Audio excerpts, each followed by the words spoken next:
Und wir fetzen in Part 3. Jetzt geht es ums Ganze und zwar die Zusatzoptionen und was unterm Strich rauskommt.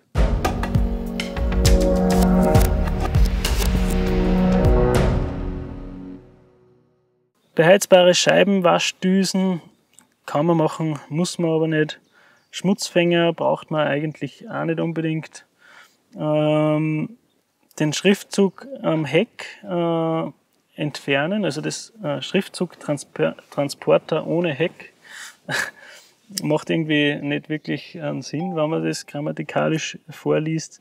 Allerdings ist dann die Heckklappe etwas cleaner und somit kostet das auch nichts. Von dem her entfernen wir den.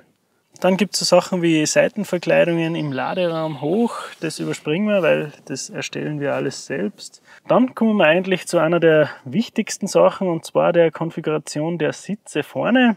In dem Fall weiß ich jetzt ziemlich genau, was wir wollen. Wir wollen 2 komfortable Einzelsitze, wir wollen keine Doppelbank, weil wir 2 Drehkonsolen installieren möchten und in der zweiten Reihe 2 bis 3 Sitze nachrüsten. Das heißt, vorne schauen wir, dass wir 2 Einzelsitze kriegen. Wir haben schon den Fahrersitz als Einzelsitz und hier wählen wir aus den Sitz Beifahrer mit Armlehnen. Entfernt werden komischerweise Armlehnen für den Fahrersitz und vorne die beiden Sitze werden höhenverstellbar, die Beifahrer-Doppelsitzbank entfällt und die Lendenwirbelstützen vorne werden hinzugefügt. Das passt uns prinzipiell, darum klicken wir auf Weiter. Wir haben dann 2 Sitze vorne mit Lendenwirbelstütze, höhenverstellbar und Armlehnen. Sitzfahrer beheizbar, das heißt Sitzheizung für den Fahrer, ja oder nein? Wenn, dann würde ich sagen, dass wir beide gleich behandeln und Fahrer sowie Beifahrer Sitz mit Sitzheizung versehen. In dem Fall ist es wirkliches Nice to have. Ja, lassen wir es mal weg. Und wenn wir nachher noch Budget über haben, dann tun wir es nur dazu. Wir wollen ja einen Geländewagen kreieren oder ein geländegängiges Mobil. Und deshalb ist das Sperrdifferential auf der Hinterachse extrem interessant. Das würde ich hier hinzufügen, weil es für das Gesamtkonzept und für die Geländegängigkeit einfach wichtig ist. Dann schrammen wir vorbei an ein paar Assistenten, dem Lane Assist sowie dem Side Assist. Das bedeutet, das Fahrzeug bringt dich zurück in deine Spur, solltest du diese verlassen. Das Ganze funktioniert ab 60 km/h und im T61 muss ich sagen, ist das echt eine klasse Geschichte.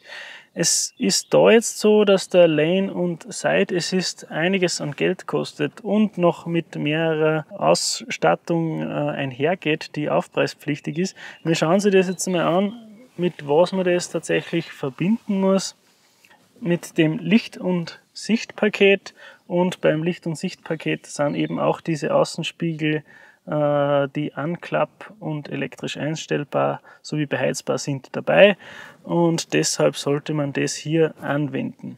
Ich möchte jetzt mal wissen, was das Auto ohne die Assistenten kostet, darum lasse ich es weg, obwohl es wirklich interessantes Feature sind.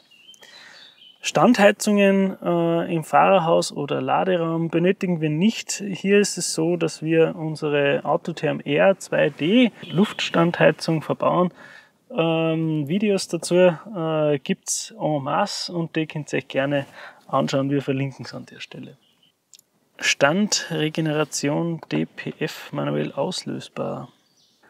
Das ist was für uns jetzt nicht wirklich relevant ist. Da geht es darum, dass man, wenn sehr viel Schadstoffe in den Filtern sind, dass man da wirklich nur mal dafür sorgt, dass diese Schadstoffe vollständig verbrannt werden, die Rußpartikel beispielsweise. Es ist so, dass auch VW hier empfiehlt, dass das für Fahrzeuge interessant ist, die ständig unter 40 km/h unterwegs sind. Für uns als Camper nicht wirklich interessant. Wir fahren regelmäßig mal auf Autobahnen und sorgen dafür, dass der Motor auf Touren kommt. Die Steckdose mit 230 Volt im Fahrerhaus braucht man auch nicht. Wenn wir einen Wechselrichter brauchen, dann rüsten wir den nach. und dann nehmen wir auch was Gescheites. Die Stoßfänger in Wagenfarbe sind beim Paket, das wir vorhin, das Optikpaket, das wir ausgewählt haben, schon dabei. Die Stoßfänger in Reinweiß sind auch nicht interessant. Was ich allerdings auf alle Fälle nehmen würde, ist statt dem 70 Liter Tank den 80 Liter Tank. Das ist gerade für die Langstrecken, die man oft zurücklegt als Camper, ein absolut wichtiges Feature und kostet auch nicht die Welt. Ein Trailer Assist kommt jetzt in dem Fall nicht wirklich in Frage. Das Fahrzeug würde dann von selbst lenken, wenn man den Anhänger drauf hat und in die Parkluke möchte. Hier kann man sehr viel Geld ausgeben. In unserem Fall sparen wir es da lieber und geben es im Ausbau aus. Die Trennwand hoch ohne Fenster verwenden wir nicht, da kommen wir später noch dazu. Die Heckklappe ohne Fenster wollen wir auch nicht. Flügeltüren haben wir vorhin auch schon besprochen, wollen wir nicht. Und die Heckklappe ohne Fenster inklusive Zuziehhilfe ist auch nicht interessant. Schiebetür im Laderaum links. Wer eine zusätzliche Schiebetür möchte, kann sich hier diese um 860 € auswählen. Für manche Leute ist die absolut notwendig. Sie ist auch im Alltag praktisch, muss man sagen. Für viele andere Leute ist sie aber dann auch wieder nicht so wirklich interessant, weil man dann im Inneren des Fahrzeugs ja auch eine schöne Atmosphäre schaffen kann. Beim T6.1 haben wir sich gegen diese zweite Schiebetüre entschlossen, weil wir da eben diese Sitzgelegenheit gestalten möchten. Wer eine Roomtour zu einem T6.1 Roma sehen möchte, der klickt am besten da oben auf den Link. Und da sieht man unseren ersten T6.1, den wir zu einem Roma umgebaut haben. Gut, die linke Schiebetür inklusive Zuziehhilfe. Ja, wer eine Schiebetüre möchte, kann auch hier gleich die Zuziehhilfe dazu nehmen. Und die Zuziehhilfe für die rechte Schiebetüre ist auch hier verwendbar. Ich wähle diese aus. Warum wähle ich diese aus? Wenn wir das Fahrzeug dämmen, dann ist es meist so, dass gewisse Entlüftungsöffnungen im Fahrzeug geschlossen werden. Das bedeutet, wenn ich die Schiebetür nicht wirklich voll zuhaue, sozusagen, geht diese auch meist nicht ganz zu. Mit der Zuziehhilfe erübrigt sich dieses Problem. Ich brauche nur ganz leicht antauchen und die Tür zieht sich von selbst zu. In dem Fall würde ich das Feature auf alle Fälle mitnehmen. Die Zuziehhilfe für die Heckklappe geht nur in Verbindung mit einer Bodenplatte. Warum, weiß ich leider auch nicht. Ich fände es wirklich interessant.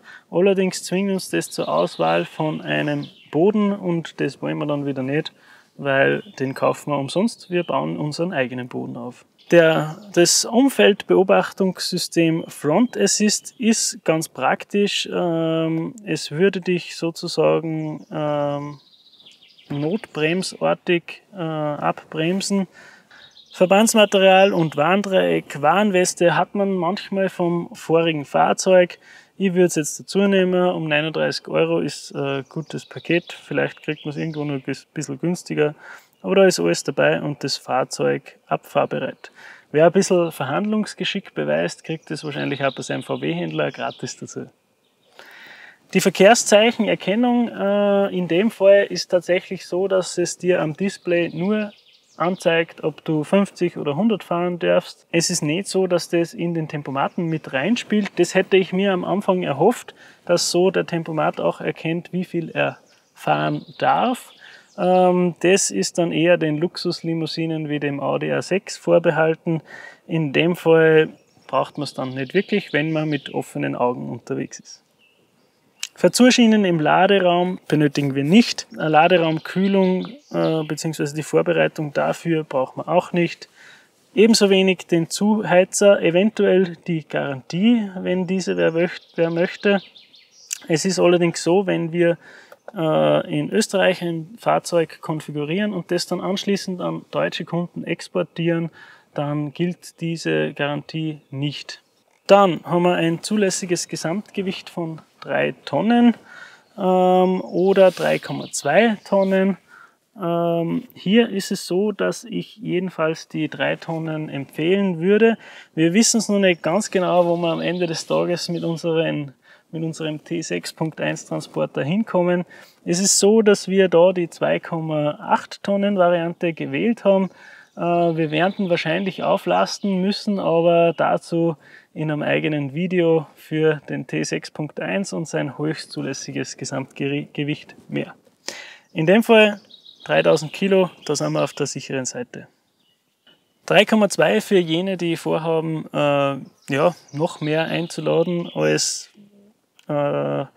jetzt im Endeffekt mit den Einbauten, die wir 3,2 Tonnen höchstzulässiges Gesamtgewicht wären ebenso möglich, ist nicht unbedingt notwendig, aber für die, die noch ein bisschen mehr Puffer haben möchten und viel Stuff mitbringen zu ihrer Reise, ist das absolut eine interessante Kombination bzw. Option.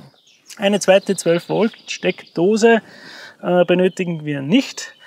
Z wie zweite, in dem Fall sind wir jetzt endlich am Ende des Konfigurators angelangt.